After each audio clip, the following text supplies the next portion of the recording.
bersamamu dan bersama rohmu. Inilah Injil suci menurut Matius. Dimuliakanlah Tuhan. Pada suatu hari Yesus naik ke dalam perahu dan murid-muridnya mengikuti dia. Sekonyong-konyong mengamuklah angin ribut di danau itu, sehingga perahu ditimbus gelombang. Tetapi Yesus tidur. Maka murid-muridnya membangunkan dia, katanya,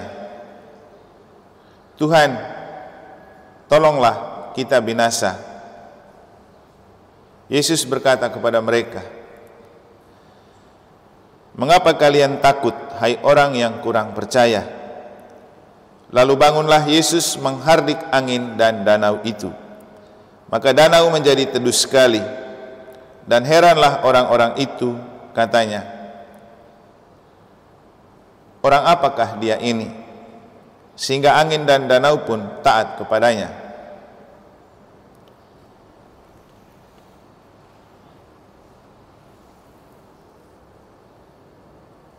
Demikianlah sabda Tuhan. Terpujilah Kristus.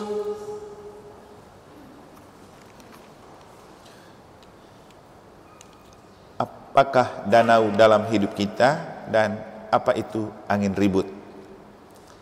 Bapak, Ibu, saudara-saudari, adik-adik dan anak-anak sekalian yang saya kasih dalam Tuhan. Mungkin kita masih ingat lagu siapa punya ya yang judulnya Perahu Retak. Itu siapa punya? Yang perahu bangsaku, perahu negeriku. Itu siapa punya? Lupa. Itulah orang Indonesia, kalau lagunya bermakna, dia cepat lupa. Tapi kalau lagu yang viral-viral yang tidak ada artinya itu ingat terus. Apalagi yang goyang-goyang.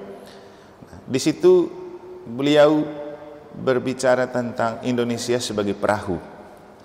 Maka kalau kita mau memaknai perahu yang dimaksudkan oleh Injil yang Yesus dan murid-murid naik, maka juga kita membayangkan perahu itu bisa bangsa dan negeri, bisa rumah tangga, bisa hidup kita sendiri, bisa juga pekerjaan kita.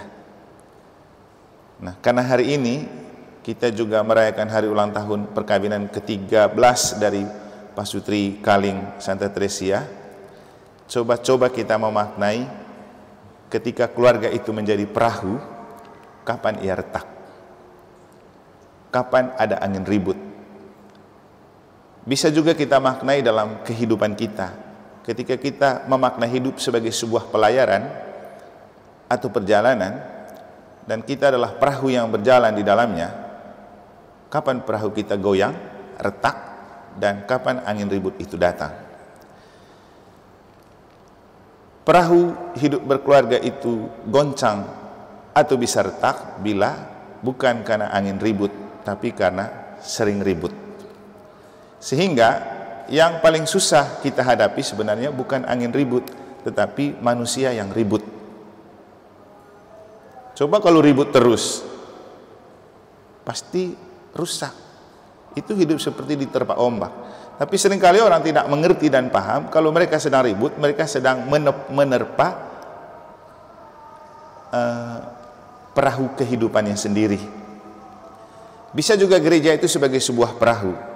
Ya, kita kan lagu di tengah ombak dan arus pencobaan, atau gereja bagai bahtera itu kan. Karena gereja itu dilukiskan sebagai sebuah perahu atau bahtera. Berarti ia harus melewati lautan atau danau atau samudra, dan di dalam pasti ada ombak dan angin. Nah, apa itu angin ribut?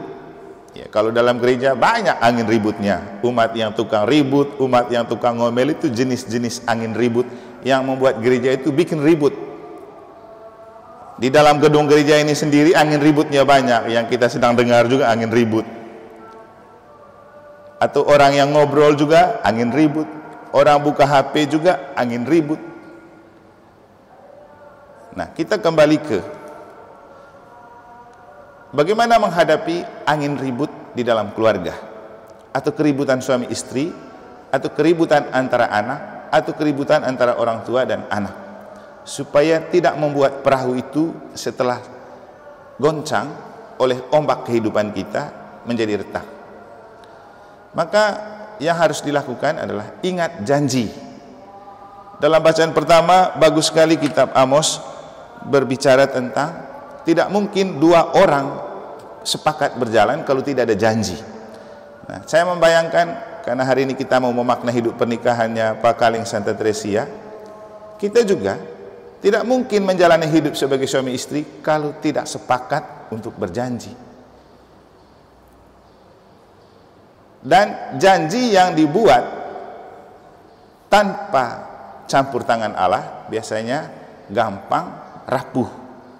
Maka kenapa Bapak Ibu, kalau ada istilah kumpul kebo, orang yang hidup berpasutri dengan kumpul kebo cenderung susah bahagia dan sering ribut.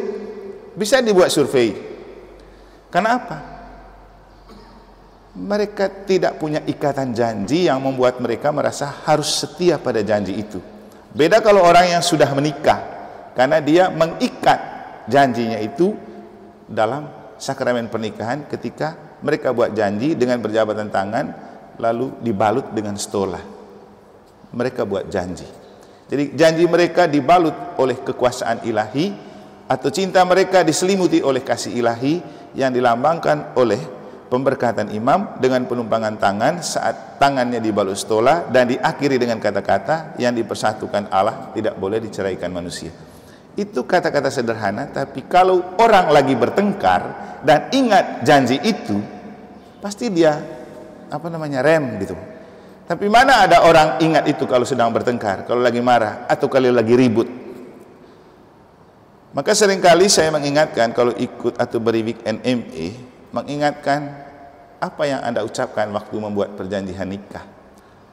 Bagaimana air mata Anda menetes ketika membuat perjanjian di hadapan pasanganmu. Dan ketika kamu memasuki masa-masa suram, atau bertengkar, atau lagi tidak enak, atau lagi tidak mood, ya, apalagi di zaman canggih ini ya, putar lagi itu cuplikan kamu buat janji. Di manakah janji itu? Itu sangat membantu untuk kita menepis angin ribut dalam hidup berkeluarga. Bapak Ibu saudara-saudari, setia janji dan ingat janji itu penting.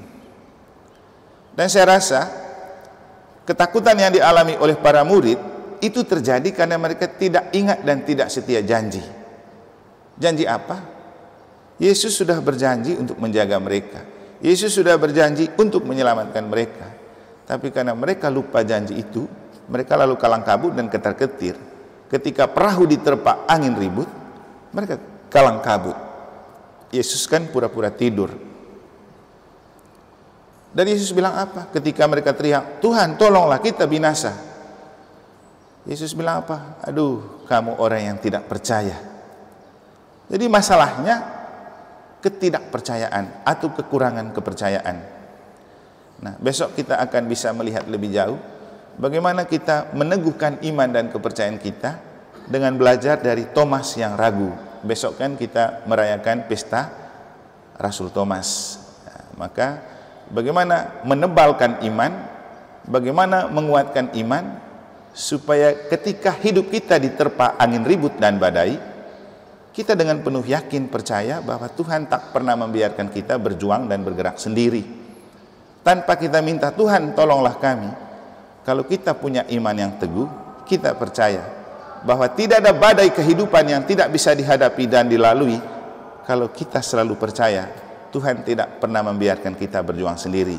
Karena Bapak Ibu, tidak ada tantangan yang lebih kuat dari Tuhan.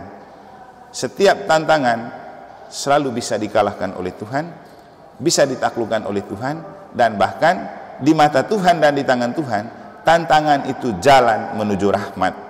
Makanya kenapa kita orang Katolik tidak boleh takut dengan persoalan, tidak boleh takut dengan tantangan, karena itu adalah jalan salib yang harus dilalui untuk mendapatkan rahmat.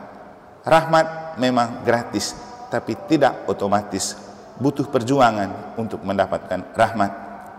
Semoga ketika perahu kehidupan kita diterpa badai, ketika angin ribut terjadi di dalam diri, keluarga dan hidup kita, kita tetap percaya bahwa seperti Yesus yang selalu setia berjalan di perahu para murid walaupun dia tertidur, seperti itu jugalah ia selalu hadir menyelamatkan kita. Yang paling penting percaya, bersama Yesus kita pasti selalu selamat. Semoga Tuhan memberkati.